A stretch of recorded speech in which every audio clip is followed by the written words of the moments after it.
On était donc ce week-end au Mali, rencontre avec les dirigeants de 5 pays du Sahel, Mali, Tchad, Mauritanie, Burkina et Niger. Ils ont acté ensemble la création d'une force anti-djihadiste locale et conjointe. Chaque pays promet d'apporter des fonds pour commencer le déploiement sur le terrain dès cet automne.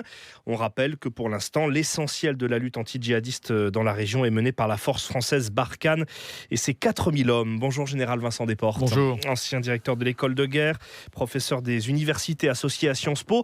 Alors une force locale contre les mouvements djihadistes au Sahel, vous dites quoi ce matin? C'est nécessaire, pas pertinent ou ça vient trop tard? Alors, ça vient trop tard d'une part, mais c'est absolument nécessaire.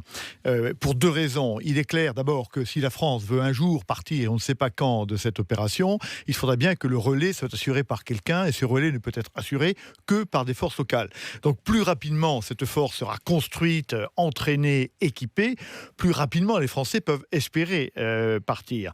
La deuxième chose aujourd'hui, c'est que les troupes françaises déployées là-bas sont, on dit, à peu près 4200 hommes sur le terrain, ce qui est très peu. C'est 3 bataillons, un blindé, un d'infanterie, un bataillon sur hélicoptère. C'est immense. Il faut bien comprendre que la zone est plus grande que l'Europe, 5000 km sur 1500. Et donc cette force est totalement incapable, à elle seule, de régler le problème. Donc là, quand cette force sera construite, on sera un peu en dessous de 10 000. Déjà, on pourra faire un peu mieux. C'était indispensable. Alors, on va revenir sur Barkhane. D'abord, les armées de ces 5 pays aujourd'hui, donc qui vont être engagées sur le terrain, elles ont les moyens, la logistique, la structure, la formation adéquate pour faire face dès cet automne, puisque c'est l'objectif? Non, c'est exactement le problème, si vous voulez. C'est une force en croissance. D'abord, ce sera une force de 5 pays différents. C'est-à-dire qu'il n'y aura pas du tout la cohérence d'une force venant d'un seul pays, comme la force Barkhane. Ça n'a rien à voir en termes d'efficacité. Donc, manque de cohérence. Ensuite, ce sont des gens qui sont beaucoup moins bien formés, bien sûr, que des soldats français, qui sont aguerris, professionnels, etc. Donc, il y a un vrai problème de formation et un vrai problème d'équipement. Vous devez vous rendre compte que la force Barkhane n'a pas elle-même les équipements dont elle aurait besoin. Alors, vous dites bien que ce nouveau contingent est très très loin d'être équipé correctement. Bien sûr, donc de grands problèmes devant nous. Alors, la France, dans tout cela, justement, elle va bien sûr aider à plusieurs niveaux. Emmanuel Macron l'a expliqué hier, on l'écoute. Le soutien de la France aujourd'hui consistera d'abord en un soutien opérationnel aux unités, c'est-à-dire un soutien accru de l'opération Barkhane en conseil, assistance, mais surtout accompagnement au combat. Mais soyons clairs et explicites entre nous, la force conjointe du G5 ne se substitue ni ne se confond ni à Barkhane, ni à la MINUSMA. Elle vient en plus, elle vient en appui, en adjonction. Parce que si nous utilisons les annonces pour nous désengager par ailleurs, point n'est besoin de nous réunir. Et là, on comprend bien que cette force, elle n'a pas vocation à remplacer, même à moyen terme, elle n'a pas vocation à remplacer Barkhane. Non, elle n'a pas vocation à remplacer. Alors, à moyen terme, sûrement pas. À long terme, espérons-le, parce que, évidemment, l'objectif lointain, c'est de faire en sorte, comme d'habitude, que les Africains soient capables d'assurer la sécurité de leur propre pays. Mais on en est loin. La France s'est engagée pour longtemps. Et c'est bien ça la difficulté, c'est que le couple Hollande-Le Drian a laissé les armées totalement exsangues. Et les moyens nécessaires n'ont jamais été donnés. Vous vous rendez compte que nous sommes là-bas depuis 2013 et que depuis 2013, la France a été incapable d'investir suffisamment dans ses armées pour que les armées soient capables de régler le problème. 4200 hommes, longtemps 3500 hommes, ça n'était pas possible.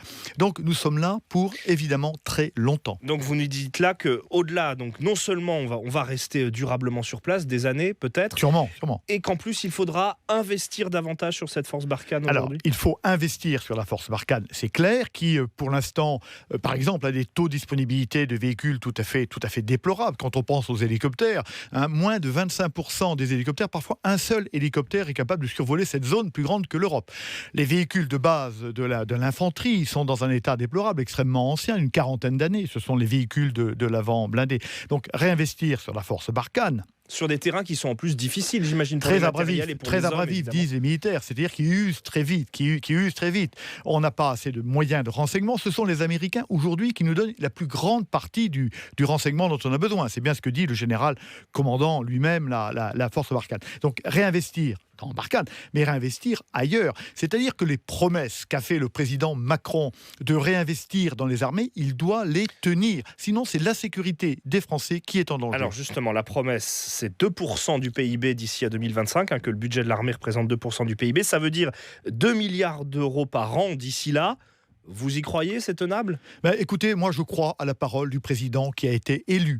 Il a été élu, il le dit sur un certain nombre sur son discours, les Français y croient. Eh bien, en termes de défense, il ne peut pas faire autrement. Il en va de la sécurité des Français. C'est un engagement ferme. Et dans les 2%, on ne doit pas mentir. C'est-à-dire que là-dedans, on ne doit pas, par exemple, rentrer les pensions des militaires. C'est bien 2% à réinvestir dans les forces armées pas pour faire plaisir, pas pour aller sur Mars, pas pour faire plaisir aux militaires, mais pour assurer la sécurité des Français et pour venir enfin à bout de ce problème du Sahel.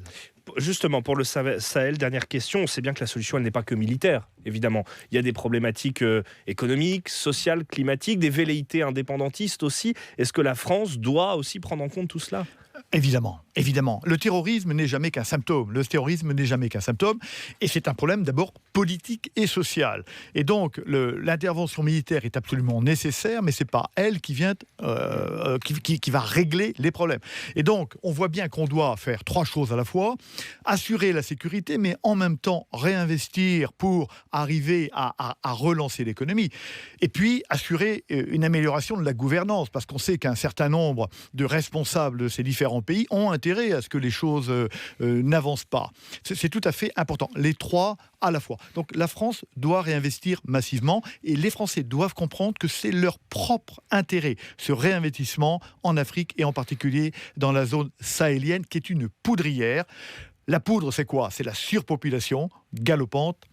Le détonateur, c'est le manque d'emploi. Actuellement, on a une masse énorme de jeunes Africains sans emploi et qui se jettent facilement dans les trafics et dans le terrorisme. Et donc un tissu de problématiques différentes. Merci beaucoup, Général Vincent Desportes, ancien directeur de l'école de guerre. Bonne journée. Bonne journée.